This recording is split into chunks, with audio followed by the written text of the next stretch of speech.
Tu devrais peut-être pas regarder cette vidéo parce que si tu comprends vraiment ce qu'est le dégoût, tu risques de ne plus pouvoir ignorer certaines choses dans ta vie.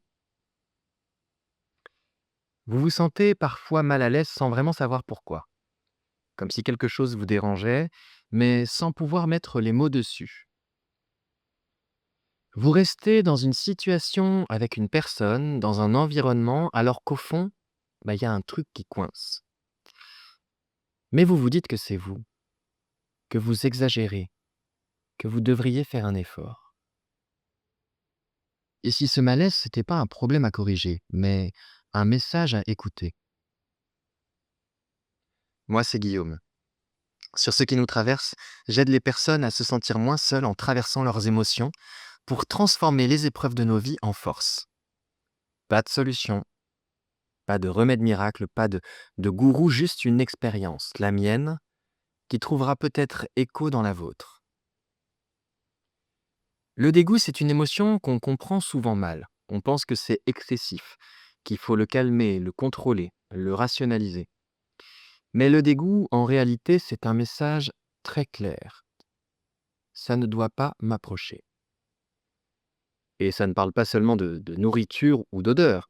Ça peut être dans ton corps, dans ton esprit, dans tes valeurs, dans ton identité. Le dégoût, c'est un filtre d'intégrité. Il est là pour répondre à un besoin fondamental, se protéger de la contamination. Et la contamination, elle peut être physique, ça peut être une maladie, quelque chose de toxique, mais aussi psychique, une idée, une influence, ou même morale. Quelque chose qui va à l'encontre de qui tu es profondément.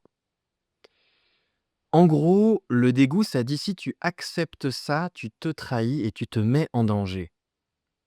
Parfois, il est discret. Un petit bof, une perte d'intérêt, une légère distance, mais parfois, il devient plus fort. Il te pousse à t'éloigner, à dire non, à mettre une limite. Et dans certains cas, il devient impossible à ignorer. Moi, ça m'est arrivé avec une personne. Au départ, c'était une relation très forte, très fusionnelle. J'en avais besoin. Je, je sortais d'une rupture, j'étais fragilisé et cette personne était là, vraiment là. Mais je me suis senti compris à ce moment-là. J'étais soutenu, ça m'a fait du bien. Et petit à petit, il y a quelque chose qui a changé. Sans que je comprenne vraiment pourquoi, j'ai commencé à me sentir oppressé, comme si cette relation prenait trop de place, comme si je devais faire attention à ce que je disais et à comment je le disais. Et ça allait complètement à l'encontre de mes valeurs parce que pour moi, une relation, c'est un espace où je peux être moi-même, sans filtre, sans peur, sans calcul.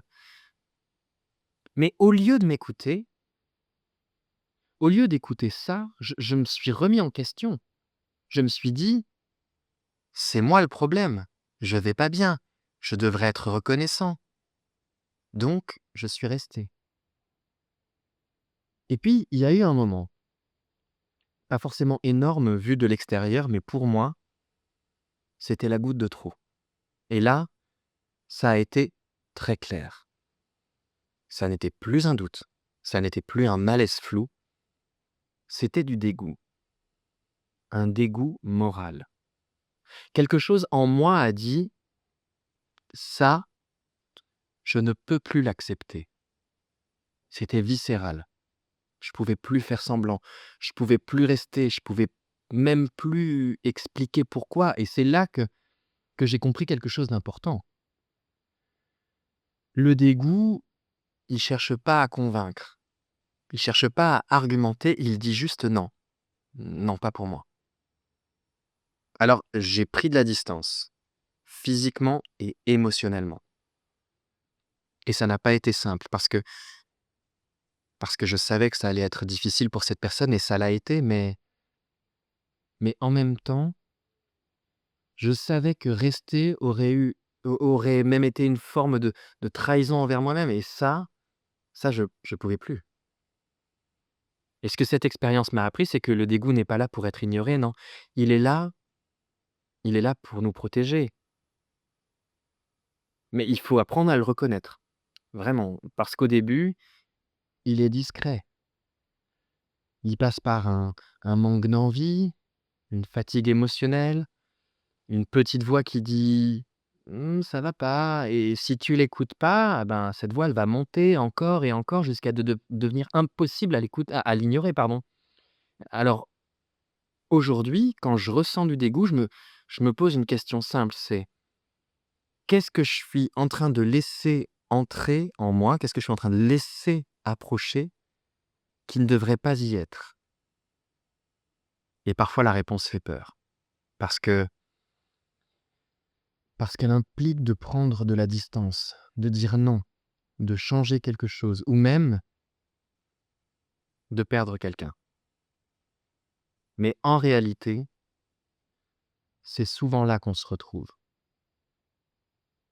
Donc, si tu ressens du dégoût en ce moment, ne te demande pas tout de suite si tu exagères. Demande-toi plutôt: «Qu'est-ce que je suis en train de protéger?»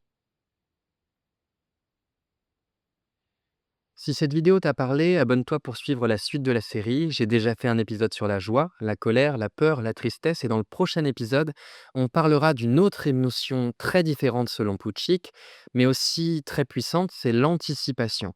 Alors abonne-toi pour ne rien rater, parce que on ne sort pas indemne de la vie, mais on peut en sortir plus conscient.